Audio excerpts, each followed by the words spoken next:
大家好，欢迎收看这期的公子视频。在节目刚开始的时候，我想回应一下上期节目很多观众的留言，就是我解读了刀郎的新作《罗刹海市》。那其实我是明显的人为把这首歌的立意给提高了我把它拔高了。为什么呢？就是我不希望大家只是解读出这个娱乐圈的乱象，我是想让大家知道，不光是娱乐圈，整个中国社会都是充满着阴暗面的，都是有很多潜规则的。但是至于刀郎在创作这首歌的时候，是不是想到讽刺社会，或者是这个反思体制，那就是另外一回事了，对吧？他本人可能还没有想到这么高。如果他想到这么高的话，这首歌可能也不会被放出来可能早就被封杀了。而且呢，我们知道，他过去也唱过很多红歌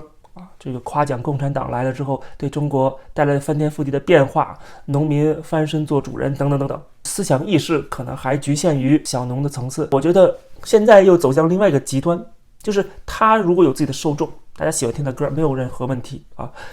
但是别人也有权利去评价。现在《罗刹海市》这首歌出了之后，说那英汪峰这些人，他们的这个底下留言都超过几百万，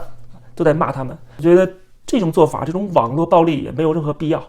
就是人家完全有权利去做出评价。我就是看不上他的歌曲，就觉得他的审美不够，完全可以说出来，为什么不能说呢？为什么要互相捧才行呢？对不对？所以说，像那英之前讲这个话，是他的自己个人的意见而已嘛。你怎么能够说这种个人意见就一定是在丑化或者打压什么之类的？你觉得不对，那就不对就完了，你就继续听他的歌，继续买他的歌就好了，对不对？所以现在又走向另外一个极端了，就是捧刀郎，然后贬低其他的歌手，其他曾经做出一些评价的歌手，就是因为这首歌，因为这首歌是刀郎的反击。但这种反击让我看到了一丝丝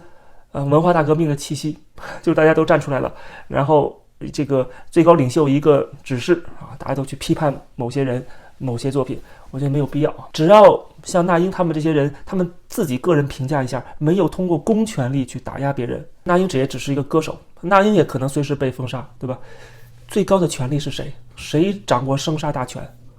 是不是要反思这个权力？是不是反思极端的这种专制体制，而不是在攻击某些个人？我们每个人都有权利去评价别人，只不过我觉得没有必要上升到人身攻击的程度好，那么我们要讲一讲中国的经济了。最新的消息，据北京大学的学者研究说，中国年轻人的失业率可远远超过官方的数据，即使是官方都已经达到20%以上了。而据他的统计，现在中国年轻人失业率，大学毕业生找不到工作的比例将近50%，他的数据是46.5%，也就是现在有大概1600万，不是在学校的大学毕业生现在找不到工作，处于失业状态。这个数据是非常吓人的。疫情都已经过去2-3年了，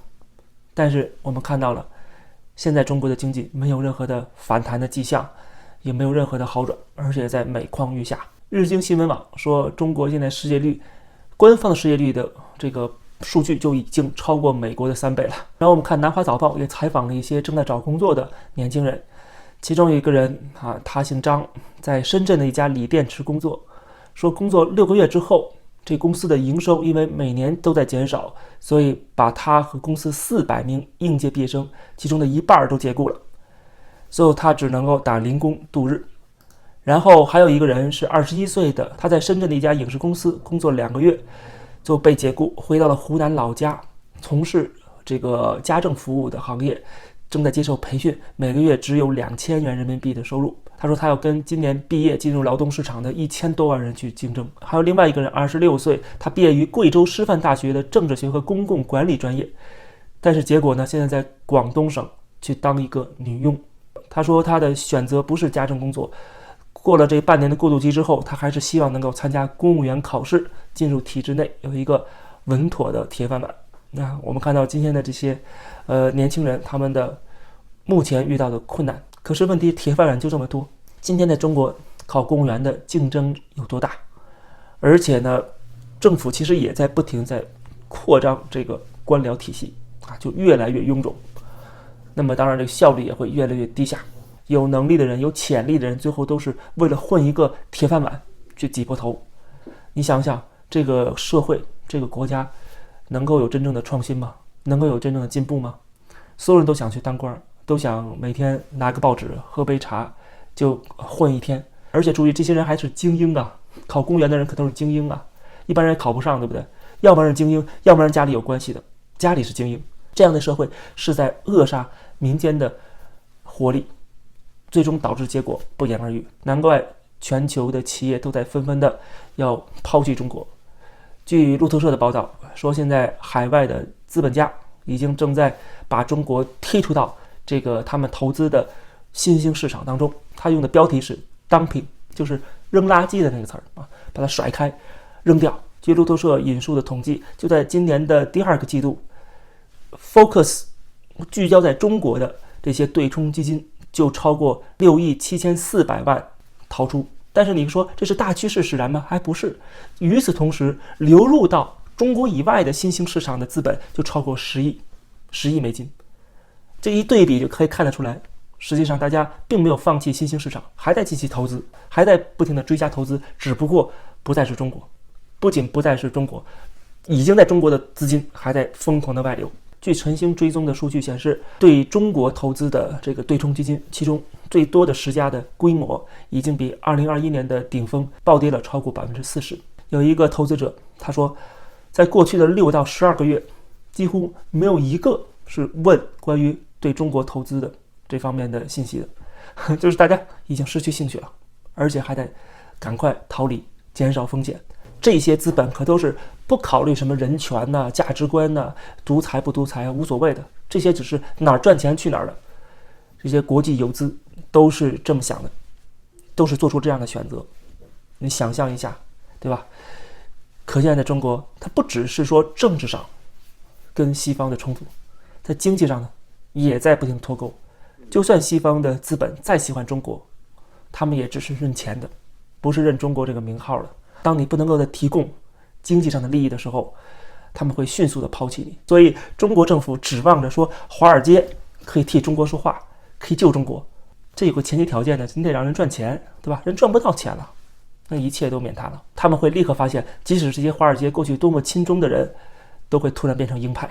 包括意大利曾经第一个加入中国的一带一路项目的，现在已经宣布要退出一带一路了。意大利总理梅洛尼访问美国，那么在昨天正式的跟拜登见面了，但是具体的内容还没有出来。但是在见面前一天就已经消息指出，梅洛尼会当面告诉拜登，意大利将退出中国的一带一路，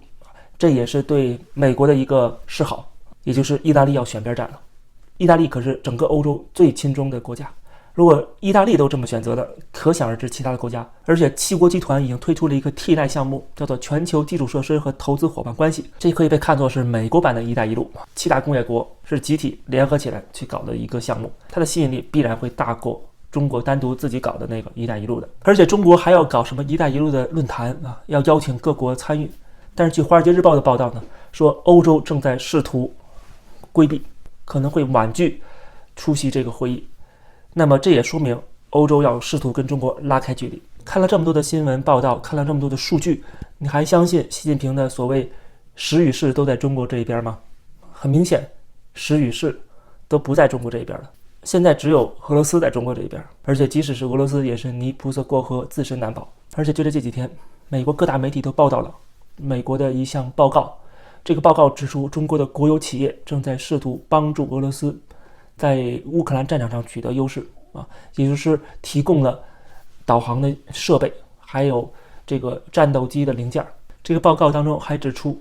中国的企业为俄罗斯的一些运输进行担保啊，因为很多外国的跨国的这些保险公司都撤出了，所以中国来替代。另外，中国还向俄罗斯输入了很多的有美国芯片的这些技术，通过一些中小型的公司，因为俄罗斯被制裁，拿不到这些美国的芯片。